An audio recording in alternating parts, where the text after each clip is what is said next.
a gente vai trazer esse conteúdo a respeito de situações que aumentam o risco de rompimento da membrana e uma elevação de seio maxilar. A gente começa falando, pessoal, a respeito da incidência desse tipo de complicação durante as cirurgias de elevação de seio maxilar.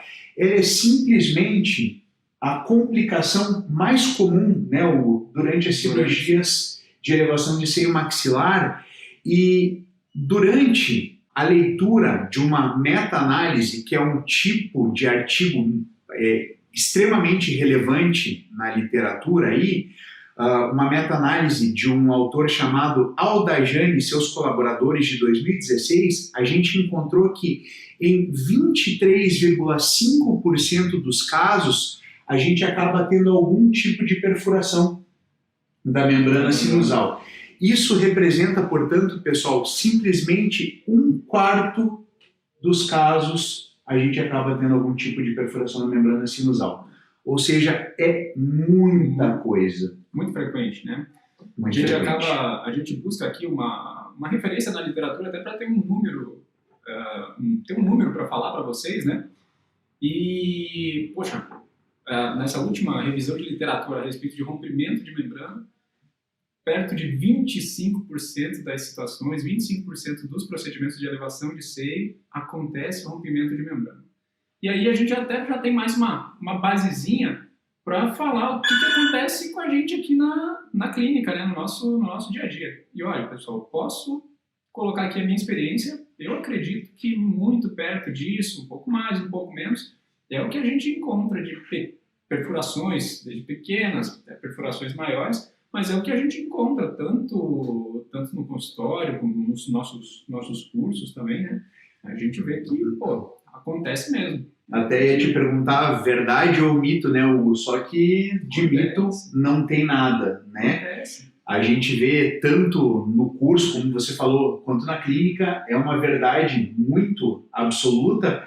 Independe, na verdade, da experiência, muitas vezes, do operador, porque tanto no começo, gente, quando a gente está ensinando para o aluno, naquele momento, então, o aluno, gente, ele passa por uma questão do aprendizado. Então, primeiro ele faz um treinamento que a gente chama de hands-on, né? Então, a gente passa por aquele aprendizado onde a gente ensina até no ovo para ele, depois ele passa pelo manequim, daí ele vai para a clínica, a gente pega literalmente na mão dele para ensinar ele a fazer aquele procedimento, até que ele vai tentar fazer aquilo ali sozinho.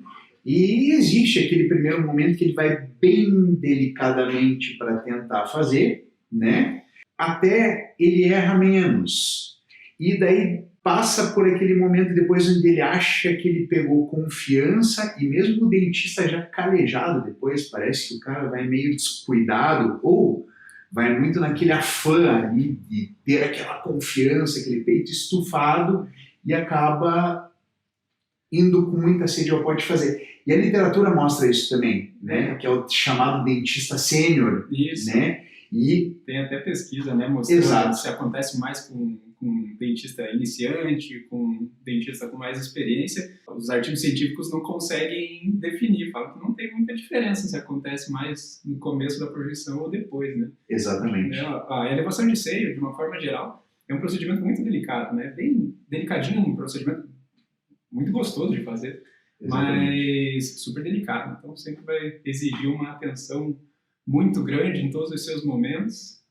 Gostoso, sensorial, mas altamente visual também, né? Apesar do tipo de procedimento de que se trata, né? A gente separou aqui quais seriam as situações mais comuns em que pode acontecer, onde tem mais risco de acontecer esse rompimento de membrana, e a gente queria ir conversando com vocês sobre essas situações, o que a gente pode fazer para tentar prevenir isso, mostrar um pouquinho do que a gente passa, né? E conversando com vocês. Primeira situação mais comum de risco de ruptura da membrana sinusal seria momento da osteotomia para abertura da janela lateral. Segunda, uso das curetas para elevação da membrana. Terceira, uso do osteótomo no caso da técnica transcrestal, momento crítico. Quarto, momento da colocação do enxerto. E quinto, momento da fresagem para o implante. Então, seriam basicamente 5 momentos delicados. De grande risco. De grande risco. Vamos falar a respeito do primeiro momento ali, Hugo, que seria o momento da osteotomia para a abertura da janela lateral. Tem uma questão muito importante que seria relativo ao tamanho da janela. Gostaria que você comentasse. Tá, olha só. Isso. A osteotomia, para mim, é um dos momentos que vai trazer maior risco de rompimento. A gente vai estar trabalhando com instrumento rotatório, vai estar trabalhando com broca, diferentes tipos de broca, mas vai estar trabalhando com instrumento rotatório ou talvez até com um instrumento piezo cirúrgico. Mas nem entre nessa parte agora, a gente vai depois. Mas a gente vai estar usando instrumentos de corte, trabalhando em cima de um tecido duro com uma membraninha fininha ali atrás dele. Então é um momento que exige muita atenção. Eu acredito que seja o principal risco de rompimento da membrana no momento da osteotomia. Pelo menos é onde ela vai começar. Normalmente começa um rompimento pequenininho e daí depois durante a cirurgia esse rompimento vai aumentando. E eu acredito que o tamanho da janela é uma coisa que acaba dificultando bastante o procedimento e acaba aumentando bastante o risco de rompimento. Então, é até diferente do que a gente pode imaginar de primeira. As janelas pequenas, os levantamentos de seio de um dente, onde a gente faz uma janela pequenininha, normalmente me trazem muito mais dificuldade para que a gente consiga fazer o descolamento da membrana. Então, sempre que tem que trabalhar num lugar mais apertadinho, o descolamento da membrana se torna bem mais difícil e é muito mais fácil a gente encontrar rompimentos de membrana em janelas pequenininhas do que naqueles casos em que a gente vai fazer um levantamento de seio mais amplo, tudo, e a gente tem mais liberdade para trabalhar, para escolher posição e tudo mais. Para 2, 3 dentes. Exatamente. Né? Exatamente. Principalmente paciente desdentado total, que a gente vai abrir uma janelona para fazer lá um enxerto maior em região posterior. Eu acredito que é muito mais fácil a visualização, o posicionamento, o descolamento, enquanto que a gente vai trabalhar entre dentes, tudo apertadinho. Eu acho uma situação muito mais crítica. Já que você entrou nesse assunto, você já notou, Hugo, que o aluno ele tem uma tendência a trabalhar muito mais no micro do que no macro, tanto no início da cirurgia quanto no desenvolver dela? Deixa eu só arrumar teu celular aqui, que ele está querendo se suicidar. Mas é assim, gente, uma coisa que a gente nota como professor de curso já, eu e o Hugo, estamos juntos aí como professores de curso há 15 anos, né? Uns diazinhos aí. Não vamos entregar muito, senão a gente já começa a ter que falar de idade, isso já não é legal. Mas enfim, como professores de curso há 15 anos, a gente vê assim, que o aluno, dentro da curva de aprendizado, eu até ia chamar de inexperiência, mas dentro da curva de aprendizado, ele acha que fazendo uma incisão pequenininha, um descolamento pequenininho, e, consequentemente, um acesso em seio maxilar, uma janela lateral pequenininha, ele vai estar preservando o paciente dele, quando é totalmente o oposto. Se ele faz um acesso pequeno, vamos começar do começo. Eu acho que vem, isso aí, eu considero que vem já de um princípio cirúrgico, né? Eu acho que a gente vem de uma falsa impressão de que quanto menor o cortezinho, quanto menor o descolamento, melhor vai ser, vou considerar aí o pós-operatório do paciente. E não é bem por aí, pessoal. Na verdade, o que a gente vê é o contrário. A partir do momento que a gente faz um planejamento para a cirurgia, lá do momento inicial, uma incisão bem planejada e bem executada, e um descolamento muito legal, expondo de uma forma muito boa, uma visualização muito boa da área cirúrgica, a gente ganha visibilidade do procedimento. Exato. E para o paciente, o pós-operatório de uma incisão e um descolamento, mesmo que grande, mas bem executado, vai ser um pós-operatório muito mais legal do que uma incisão, um cortezinho pequenininho, um descolamento já todo meio apertadinho, e aí quando você vai fazer a osteotomia, o seu instrumento cortante, sua broca, começa a pegar nas bordas do retalho. Se você estiver machucando o seu retalho, você vai ter mais sangramento durante a tua cirurgia, isso vai atrapalhar a tua visualização do procedimento. Então, a gente está falando de osteotomia, mas eu vou voltar até um pouquinho antes. Um bom acesso cirúrgico para a região, incisor, descolou, você está vendo aquilo tudo legal, te dá um domínio da situação muito bom, né? Você consegue trabalhar, aí sim você está vendo aonde que você está trabalhando com a sua broca, você está dando campo para o seu auxiliar aspirar, fazer a aspiração de um jeito legal, você continua visualizando tudo aquilo, você fica no domínio da situação. E aí sim, os instrumentos, que a gente vai falar daqui a pouco, mas os instrumentos que a gente pode usar para fazer a osteotomia mesmo, vão estar sob o teu domínio. Você vai estar sabendo onde que ele está sendo usado, como que você está aplicando, você vai ter, se você está com um afastamento legal, o seu instrumento cortante, a sua mão vai estar apoiada só no tecido ósseo, então você sabe qual que é a pressão que você está fazendo ou não. Algumas vezes a gente se embola ali com o afastamento, aí você com a mesma mão você está tentando afastar uma coisa, aí você faz uma força para um lado, tenta usar a ponta fazendo a força para o outro, aí você começa a misturar as coisas. Gente, olha onde é que a gente teve que ir, ou olha onde é que a gente teve que voltar para falar de osteotomia. A gente teve que voltar a falar de princípio cirúrgico para dizer o quanto é importante aumentar o acesso para você poder fazer uma janela lateral um pouco maior, para você poder ter segurança em fazer esse procedimento e, consequentemente, você fazer a evolução desse procedimento, que vai ser o descolamento da tua membrana sinusal e poder ter segurança no teu andamento no andamento da tua cirurgia, né? Simples, né? Bom, você tinha me perguntado como que eu gosto de fazer a osteotomia. Isso. Olha só, a gente tem aí algumas opções, né? Vou colocar aqui as mais clássicas. Broca diamantada, a gente tem as brocas Carbide, né, as multilaminadas, a gente vai ter as brocas neurológicas, aí mais recente um pouco, e o instrumental peso elétrico. Olha só, como eu uso bastante piezo, gosto muito do piezo, mas para procedimento de elevação de seio maxilar, eu continuo usando as minhas broquinhas diamantadas. É o instrumento que eu tenho preferência. A broca neurológica talvez seja uma dificuldade minha, não me sinto confortável usando. Os sistemas que eu já usei mais de um. Os sistemas que eu mais usei, a sensação que eu não gosto dela é a trepidação, não me dá conforto.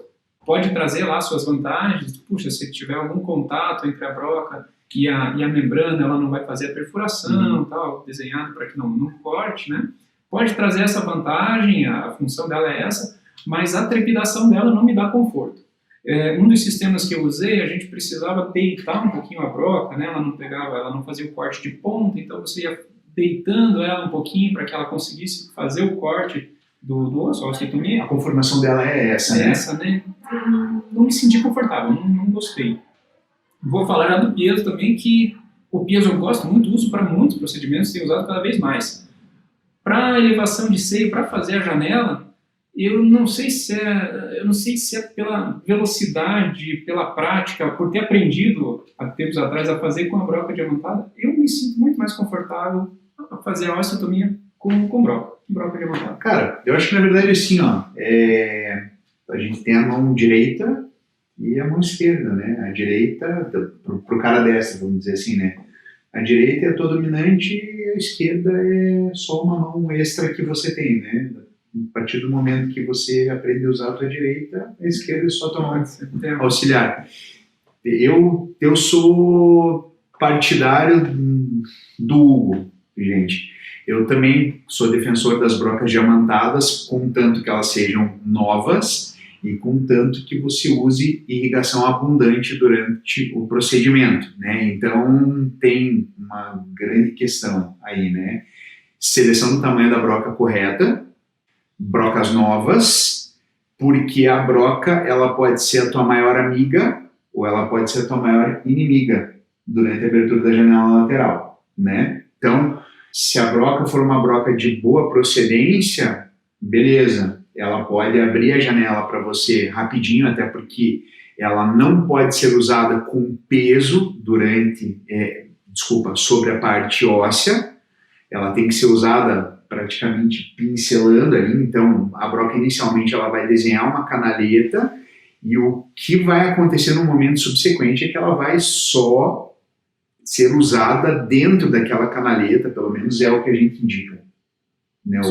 Ela só vai trabalhar dentro daquela canaleta ali novamente. E a irrigação é que vai limpando aquela limalha óssea que vai se fazendo ali, justamente vai limpando a ponta da broca e a limalha óssea que vai se formar. Se a broca não for nova, essa limalha começa a se acumular ali na ponta da broca e dentro dessa canaleta óssea. E isso vai fazendo aquecimento e vai fazendo um acúmulo ali naquela região, e o que acontece é que você acaba tendo que fazer um peso maior sobre a ponta dessa broca. E se você fizer um peso maior em cima dessa broca... o risco, né? É o risco de ruptura da membrana. Então a gente cai ali dentro dessas situações comuns de risco, né? Então, uma situação mais comum de risco até que deveria ser colocada seria até o uso de brocas em más condições, né? Uma broca que te oferece um corte adequado é fundamental. E até voltar um pouquinho, né? Independente da escolha. Pô, vou fazer com broca neurológica, vou fazer com piezo, vou fazer com diamantado. Independente dessa escolha, voltar ali ao que a gente estava falando. Olha só a importância de ter um acesso legal para a tua cirurgia, uma visualização perfeita. Eu estava comentando antes, mas desde posicionamento de cabeça do paciente. Exatamente. Então, muito bem colocado. Nossa, cirurgia de elevação de ceia delicado tem que estar tudo sob domínio, tem que estar dominado. Então, cuidar, gastar um tempinho posicionando o paciente, gastar um tempo posicionando o auxiliar, acho muito importante. Ensinando o auxiliar como te auxiliar, né? Treinar na hora mesmo, digamos assim, um treino. Quando vai começar a osteotomia, posiciona a cabeça do paciente, ajusta os afastadores. Normalmente a gente gosta de trabalhar com 2 afastadores, 2 Minnesotas, né? Então o operador usa um Minnesota, o auxiliar usa o segundo Minnesota, a janela fica bem exposta, bem aberta. Antes de você acionar e começar a fazer a osteotomia, pede para o auxiliar já posicionar o sugador, dá essa ensaiada com o seu auxiliar de aonde que vai ficar posicionado o sugador, tudo. Quando você começa a trabalhar ali, quando começa a acionar a broca, fazer a osteotomia, você vai fazendo a osteotomia vendo tudo que está acontecendo. Está tudo no seu controle, você está controlando a situação. Aí a coisa vai bem. Super importante, como a gente falou, a gente precisa controlar a pressão, a gente precisa ver quanto de osteotomia que a gente já conseguiu realizar, a gente precisa procurar ver aquela translucidez da membrana, ver quanto que a gente está aproximando da membrana. Então tem que estar tudo dominado, a gente tem que estar vendo, não pode estar imaginando só. Uhum. E isso é mais complicado ainda quando é no lado oposto, né? Sim. Quando não é no seu lado dominante. Isso. Né? Então, porque isso não pode ser uma obrigação passada para o teu auxiliar, né? Isso tem que ser justamente aí cai no posicionamento do paciente, porque é uma obrigação do cirurgião, certo? É você que tem que ir lá e testar a todo momento para ver se está na hora de você parar de fazer a osteotomia ou se ainda é momento de você continuar, certo? Sim, sim. Alguns cuidados de posicionamento de paciente. Levantamento sem maxilar lado direito, o paciente vai virar a cabeça do lado esquerdo. Exato. Levantamento sem maxilar lado esquerdo, o paciente vai virar a cabeça para o lado direito. Normalmente, a maior parte das situações, você vai pedir para o paciente não abrir muito a boca no momento da osteotomia. Então, o paciente não precisa fechar a boca, mas com a boca entreaberta, a gente ganha uma mobilidade de lábio, a gente vai conseguir fazer um afastamento mais alto, sem machucar o paciente e sem ter que brigar contra o músculo do paciente, né? Vejam, gente. Algumas situações que ajudam aí, né? A gente vai estar trabalhando embaixo de uma masseter, que é um músculo extremamente forte, né? Quanto mais abertura bucal a gente pede pro paciente, mais a gente briga com o masseter, né? Justamente. Vai passar ali 1 hora, 2 horas brigando com o músculo do seu paciente e algumas vezes a gente perde, outras a gente ganha, só que quando a gente ganha machuca tudo também. Então... vamos dizer que quando a gente ganha, a gente perde também, né? Então não tem ganho para esse tipo de situação, né? Enfim, vamos pular para o próximo tópico? Então vamos lá. Uso das curetas para elevação da membrana. Outro momento complicado, né, Hugo? Questão do uso das curetas para elevação da membrana sinusal. Vejam, esse é um outro momento crítico porque tem muita relação com o método que você usa a membrana para fazer o descolamento o método que você usa a cureta, para fazer o descolamento da membrana sinusal. Então vejam, as curetas têm que estar sempre trabalhando com a sua ponta ativa encostada em osso. E o que faz o descolamento da membrana propriamente dita é a parte das costas da membrana, né? A parte das costas da membrana.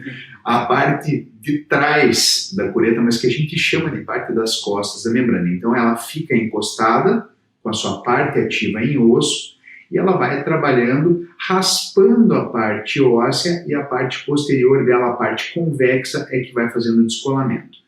Portanto, gente, ela não pode ter nenhuma parte cortante. E isso a gente tem que ver num único momento, que é quando a gente faz a compra dessas curetas. Então, se ela tem alguma parte cortante, a gente tem que logo tratar de passar uma borrachinha. Então, primeiro a gente tem que ver a procedência, tem que ver quem é o fabricante, qual é a qualidade dessa cureta. Vejam, a gente poderia falar em marcas comerciais, quem sabe, Maximus, Supremo, duas marcas comerciais boas, Velfar, uma marca alemã muito boa de curetas, e daí a gente poderia falar sobre tipos de curetas, flexíveis, não flexíveis, depende muito do tipo de cureta que cada um gosta de usar.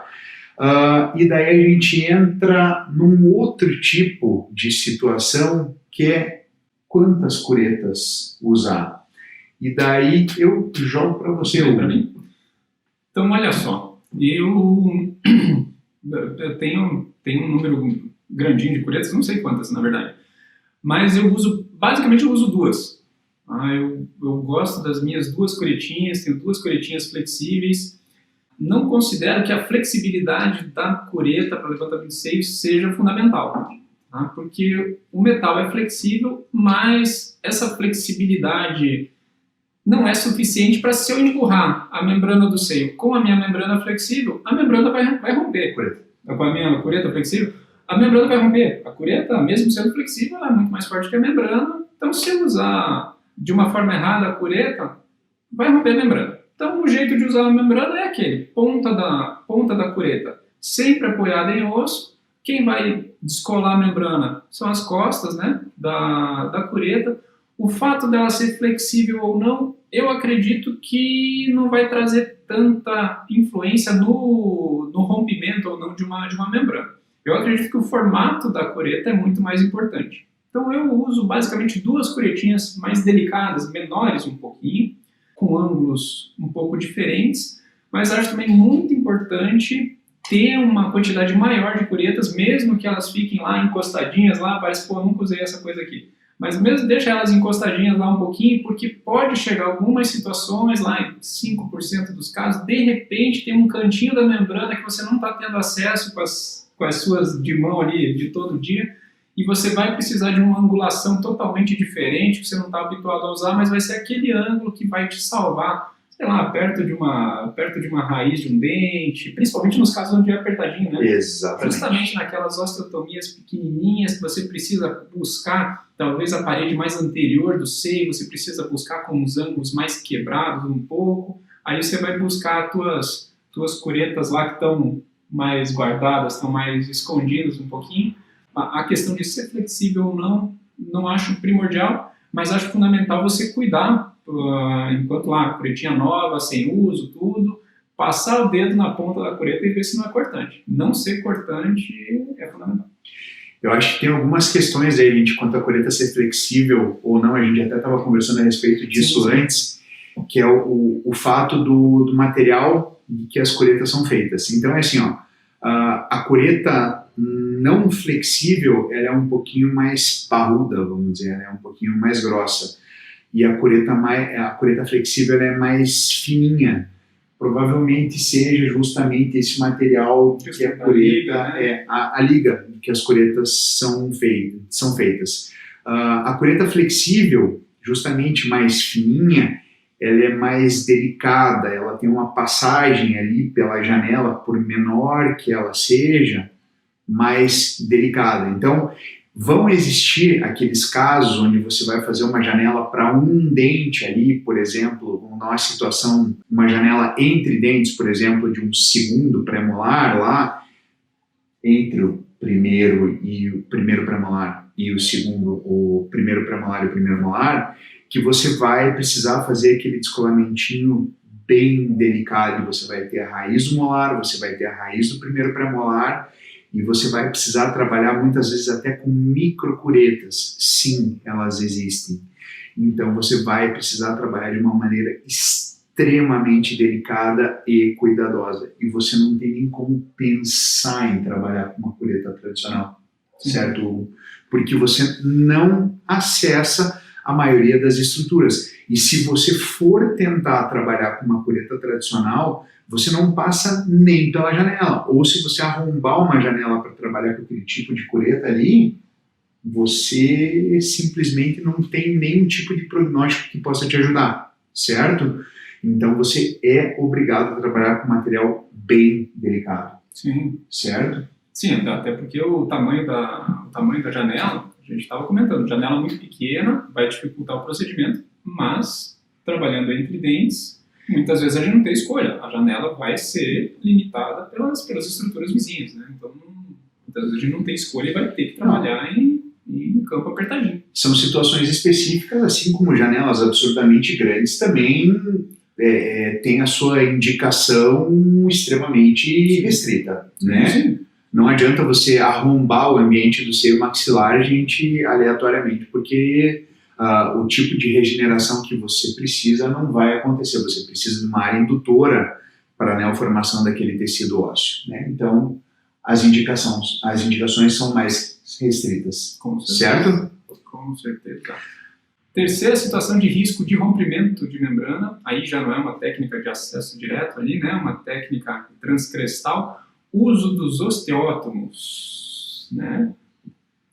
No momento da fratura, para a gente fazer aquela famosa técnica de Summers, técnica pela crista lá, né? O que você me conta, Comanche, de osteótomo? Eu te conto que, primeiro, a técnica minimamente traumática, que a gente chama de TMT, né?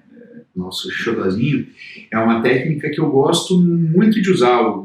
A técnica minimamente traumática, ou técnica de Summers, ou técnica transcrestal, como a gente encontra muito na literatura, é uma técnica que eu confio muito, ao contrário de muitos profissionais aí, e acho essa técnica extremamente previsível. Para começo de história, é o que eu tenho muito a dizer. Quando bem indicada, né? Quando respeitando aí a indicação. Exatamente. Eu acho que ela se torna, uma técnica que se torna perigosa quando mal indicada. Exatamente. Eu estava fazendo meu prefácio aqui, né? Deixa eu terminar. Mas, exatamente, quando mal indicada ou quando em mãos erradas, posso dizer assim? Não, tadinha na mão. Mal indicada, né? Quando mal indicada, então, ela pode ser extremamente perigosa porque ela representa, sim, um risco iminente de ruptura da membrana sinusal, tá? Bom, uma técnica transcrestal é uma técnica que tem um limite de elevação, né? A gente tem que respeitar isso. Não vai tentar fazer uma elevação gigantesca através da técnica do osteótomo. Mas, o que eu acho principal, então, questão de indicação da técnica minimamente traumática, né, da técnica transcrestal. Acho muito importante a gente avaliar, claro, que a altura óssea é remanescente, e aí tem dois pontos que eu considero muito importantes para prevenir um rompimento de membrana com o uso dos osteótomos. É que realmente, durante a fresagem que a gente está fazendo, a confecção ali do alvéolo, antes de usar o primeiro osteótomo, no momento da fratura, a fresagem a gente precisa fazer uma medida usando todos os meios possíveis, as radiografias as mais precisas possíveis, ou uma tomografia se possível, né? A gente sempre, eu acho que a tomografia é muito importante nessa situação, fazer a medida o mais precisa possível para que realmente a gente deixe 2 milímetros entre o fundo, onde a gente termina a nossa fresagem, e o seio maxilar. Vital isso, né? Vital. Eu acredito que muitas vezes na técnica transcrestal, a fresagem já acaba começando um rompimento de membrana. Exatamente. Então, essa a medida, antes até da fresagem, então a medida que você tem que fazer, puxa, será que eu vou fresar, sei lá, vou fresar 7 ou 8 milímetros, vou fresar 6 ou 7 milímetros? Não, pessoal, não é 6 ou 7, mede certinho isso aí, tem que estar muito certinho qual vai ser a fresagem, tem que sobrar osso, a fratura tem que ser feita, o uso do osteótomo tem que ser feito com o osso remanescente entre o final da fresagem e o início do seio maxilar. E eu acho isso fundamental. Além disso, acho muito importante a gente olhar, e aí quem vai trazer essa informação para a gente é a tomografia. Olhar a anatomia do seio maxilar, onde a gente vai estar fazendo a fresagem. Acho muito importante a gente verificar que essa técnica ela é muito bem indicada quando a gente tem um soalho de seio maxilar plano. Quando a gente está numa situação muito inclinada de anatomia, muito inclinada de soalho de seio maxilar, essa técnica começa a ficar mais complicada, porque olha só, você vai fazer a tua fresagem tentando deixar 2 milímetros entre o final da fresagem e a tua membrana. Se você tem um soalho de seio muito inclinado, em qualquer sentido, de palatina para vestibular, de mesial para distal, você vai fazer essa fresagem deixando 2 milímetros em um lado e podendo deixar 3, 4 do outro. Quando você vai usar o osteótomo, um dos lados vai te dar muito mais resistência do que o outro. E aí você entra numa situação de bastante risco, porque quando você começa a ter que martelar com força para fazer a fratura, de repente você pode fraturar tudo de uma vez e romper a membrana. Então, por isso que eu foco na questão de planejamento. Verificar se o caso está bem indicado para uma técnica minimamente traumática.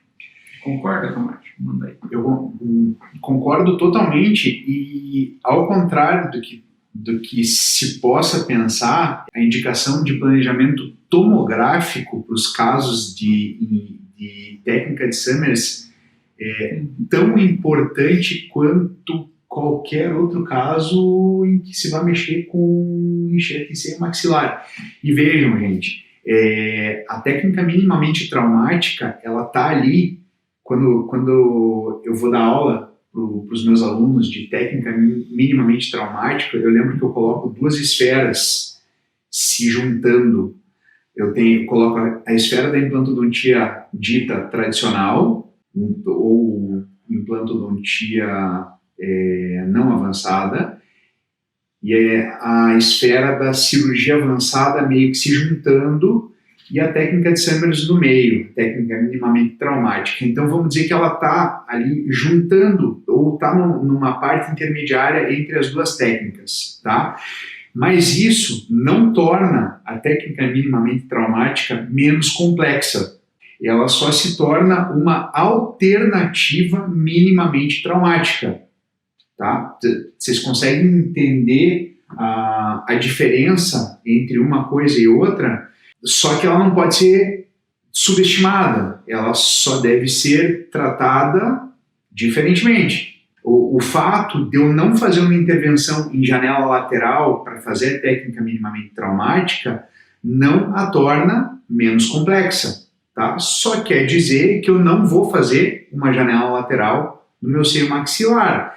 Mas, se eu não cuidar e fizer uma ruptura importante ali da membrana sinusal, pode ser sim que eu tenha que fazer a abertura da janela lateral para colocar enxerto. A próxima situação de risco seria o momento da colocação de enxerto. Hugo, você começa comentando para a gente? Começo. Até vou dizer que acho essa situação, esse momento cirúrgico, um momento bem mais tranquilo do que os anteriores. Não que não mereça cuidado. Vamos cuidar. Mas pô, para quem já fez todo o restante, acho que esse fica mais fácil. Basicamente, eu acredito que o cuidado é evitar condensação excessiva. Eu acho que esse é o principal. Não sei se tem muita coisa para falar a respeito aí que eu vou te mandar. Na verdade, assim, eu acho um momento bem complicado. Concordo com você que perto dos outros é fichinha, realmente. Mas eu acho um momento bem complicado porque é um momento que normalmente as pessoas querem aproveitar ali e carcar o osso lá para dentro do seio maxilar. E normalmente, assim, as pessoas querem, ou o aluno ou o profissional quer aproveitar aquele momento justamente ali para aproveitar que ele não fez aquele descolamento da membrana sinusal antes e quer forçar um descolamento justamente com o material de enxerto. Não é indicação, né? E não é a indicação. Então, eu acho um momento extremamente delicado. É um risco, e é um risco muito grande, porque se você não fez o descolamento adequado da membrana antes, não é nesse momento que você vai alcançar o descolamento adequado. Aí você vai estar usando o enxerto como se fosse uma cureta trabalhando errado, né? Exatamente. O risco acaba sendo o mesmo risco do momento do descolamento da membrana. Exato. Então, pensem, gente. Primeiro, porque a gente tem algumas possibilidades de granulações diferentes de biomaterial para trabalhar. Normalmente a gente tem o biomaterial de gramatura pequena, ou gramatura S, small, né? E o biomaterial de gramatura grande, o L, né? Que é o large. O biomaterial de gramatura grande, ele costuma ser pontudo. A gente não está nem considerando, em algumas situações é usado ainda osso autógeno, pode ser usado osso de banco. E aí a gente faz no triturador, né? A gente já tem usado muito pouco Exato. Com essa indicação, mas esses ossos triturados, né, no articulador, de vez em quando saem umas lâminas, né? Saem umas faquinhas ali, uns espinhos, né? E aí, pô, você vai estar empurrando a tua membrana, condensando o material, empurrando a membrana com o espinho lá, né? Com uma laminazinha. Aí uma chance de perfuração muito grande. Aproveitando o que o Hugo estava falando, gente, o autógeno, quando você prepara ele no particulador de osso, aquele particulador na mão ali que você faz, se você não faz uma boa seleção daquele biomaterial ali para ver se não ficou nenhum grânulo maior, tipo espícula óssea, justamente quando você faz a condensação lá para dentro, alguma espícula daquela pode perfurar a membrana e virar um sequestro lá para dentro do seio maxilar.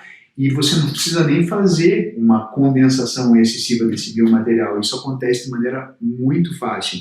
E eu vou dizer para vocês, daí eu faço a minha culpa, que eu já passei por isso. Já fez isso? Já fiz isso, e o problema que você tem depois é muito grande, porque daí pelo menos ali uma sinusitezinha leve, na certa, e o paciente no mínimo eliminando aquilo ali via nasal, né, porque ele sai via óssea, a comunicação buco-nasal ali que a gente tem, e o paciente, se você tiver sorte, ele elimina via nasal. Ou senão você tem que abrir e coletar. Mas enfim, o que eu digo, gente, é que assim, ó, você pode ver que você fez uma condensação excessiva ou você pode simplesmente não ver. Qual que é a hora certa de parar de condensar o biomaterial para dentro do seio maxilar? A hora certa de parar de condensar é a hora que você começa a fazer pressão e o seio maxilar começa a meio que ficar resiliente ali, vamos dizer. Ele começa a querer voltar, vamos dizer assim. Essa é a hora certa de parar. O biomaterial está ao nível da janela lateral, certo, Hugo? Ele está ao nível da janela lateral e ele começa a meio que querer voltar. Essa é a hora de parar. Então, a gente tem uma metodologia. Só com relação à condensação do biomaterial dentro da janela, a gente está falando aqui de risco de rompimento. Então, não é interessante fazer a condensação de biomaterial dentro de um seio maxilar por risco de rompimento, tudo bem, mas principalmente porque não é indicado fazer a condensação desse biomaterial lá dentro para a gente deixar espaços entre as partículas do biomaterial para favorecer uma neoformação óssea. Tá? Então, a condensação do biomaterial dentro de um seio maxilar não é indicada não só para não romper a membrana, ela não é indicada porque a gente precisa dos espaços entre as partículas do biomaterial para permitir uma neoformação óssea entre essas partículas e a gente vai ter um tecido melhor lá dentro quando a gente não tem um biomaterial condensado. Então, finalizando a parte do enxerto sobre a condensação excessiva, é justamente a questão da formação óssea ao redor do enxerto ali também, né? É uma questão importante que vai deixar de acontecer se a gente tiver uma condensação excessiva, né? Isso, que é uma questão totalmente biológica, né? Princípio de enxerto particulado, de biomaterial sintético ou cianógeno, a gente precisa deixar um espaço às partículas. Isso não é só para ser maxilar, né? Mas as partículas do enxerto não devem ficar grudadas, não devem ficar extremamente condensadas, porque nesse tipo de enxerto a gente precisa que tenha uma neoformação tecidual, então vai ter que ter formação de tecido ósseo, a gente vai ter que ter uma infiltração de um coágulo dentro desse biomaterial, a gente pode usar outros, pode usar PRF para ajudar, pode usar outras situações, mas independente. A gente precisa ter um espaço entre as partículas do biomaterial para que tenha uma neoformação de tecido. Esse novo tecido ósseo vai imbricar essas partículas de osso, de biomaterial, vai transformar tudo isso, digamos, em um tecido só. O biomaterial novo vai trazer uma vitalidade, vai trazer células para essa região, então tem que ter espaço para essa neoformação tecidual entre as partículas do osso. Eu não estou contando muita coisa, mas basicamente é como se fosse um papelzinho filme e eu fosse colocando um monte de pedrinha embaixo, com um anteparo aqui, e essas pedrinhas fossem começando a forçar esse papel filme e de repente uma pedrinha saísse pela parte de cima, certo? Isso aí. Então, basicamente é isso que pode acontecer. Isso é um risco muito grande inerente porque essas pedrinhas podem contaminar a parte de cima. E a última parte que a gente tem aqui dessas situações de risco para rompimento da membrana sinusal é a parte da fresagem para instalação do implante, Hugo. Essa é uma parte extremamente perigosa que nós temos. A gente tem, quando a gente está fazendo a elevação de seio, vai fazer a fresagem para implante, quer dizer que a gente vai fazer a instalação simultânea do implante. Exato. Temos duas situações aí, né? Uma pela técnica transcrestal, outra quando a gente tem um remanescente ósseo suficiente para dar estabilidade primária para o nosso implante. A gente vai fazer a janela lateral, eleva a membrana, instala o implante e já faz o enxerto ao mesmo tempo. Então, duas situações que a gente vai ter esse momento de fresagem para a instalação do implante. Da técnica transcrestal a gente comentou um pouquinho. Sim, fundamental a medida exata da situação para que a gente não chegue com a nossa fresa na membrana. Então, a gente vai fazer a fresagem 2 milímetros, até no máximo 2 milímetros aquém da membrana sinusal. Na técnica da janela lateral com instalação simultânea, eu acho que tem uma dificuldade porque a gente fica num daqueles momentos que eu me vejo algumas vezes perdendo um pouco o controle das ações porque me falta uma mão. Exatamente. E aí, o que a gente precisa? Vai fazer a colocação do implante, então já foi feita a janela lateral, já foi feita a elevação da membrana, a gente precisa segurar essa membrana, proteger essa membrana elevada para conseguir fazer a perfuração sem que a nossa fresa fure, rompa a membrana. E nesse momento, eu estava com o domínio certinho da situação, né? Afastador, um Minnesota lá na distal, outro Minnesota na mesial. Contra-ângulo na mão, eu com um Minnesota, meu auxiliar com o outro. O meu auxiliar com o Minnesota e o sugador, eu com o Minnesota e o contra-ângulo. Cadê a outra mão para segurar a membrana lá em cima? Aí que eu me vejo, às vezes, fazendo, então agora eu vou segurar com essa mão, eu seguro isso e aquele outro, né? A gente já começa a embaralhar um pouquinho as mãos. Normalmente eu deixo um dos afastadores de lado, para daí ficar com uma mão livre. Normalmente eu fico com uma mão livre para eu prefiro eu fazer o afastamento da membrana do que o meu auxiliar. Eu acho que é daí que as indústrias inventam aqueles negócios meio absurdos de... Isso, aquele já viram um afastador de Minnesota com sugador, gente, aquele negócio que não funciona em lugar nenhum. Então, pois é, eu acho que deve ser dessas situações. Mas realmente é uma situação de risco extremamente complicada, porque, imaginem, quando é para instalar um implante, é uma coisa. Quando é para instalar 2 ou 3 implantes, é uma outra situação. Agora, vejam, gente, é rapidinho, né? Eu acho que esse tipo de situação, Hugo, acontece muito mais por negligência do que por desconhecimento. Eu não sei se você vai concordar comigo, mas assim, eu não vou, a lança não vai nem chegar perto, da membrana. Exatamente, né? Não deixa de, não vou afastar porque não vai precisar. Exatamente. Vejam, normalmente, gente, quando você tem integridade da membrana sinusal, você pede para o paciente respirar fundo e a gente tem aquela movimentação da membrana bonita, né? Que nem quem viu ali a nossa página do Instagram tem lá um caso bem bonito da membrana se movimentando para cima e para baixo, justamente com a respiração. E se você pede para o paciente respirar, a membrana sinusal sobe, né? Ela sobe com a respiração e desce. Só que você pode dar a sorte, se você pedir para o paciente respirar, você pode pegar ela na subida ou você pode pegar ela na descida, justamente inflada e entrar com a broca com tudo ali. Então, não dá para cometer esse tipo de negligência. Você precisa de um instrumento exatamente no ponto onde você vai passar com a tua broca, ou melhor, exatamente no lugar onde você vai passar com todas as brocas que você for usar. Simplesmente porque as brocas todas são cortantes, certo? Então, assim, tantas quantas forem as brocas que vocês forem utilizar para a fresagem do implante de vocês precisam estar protegendo com algum instrumento, e algum instrumento de tamanho adequado para passar pela janela lateral, certo?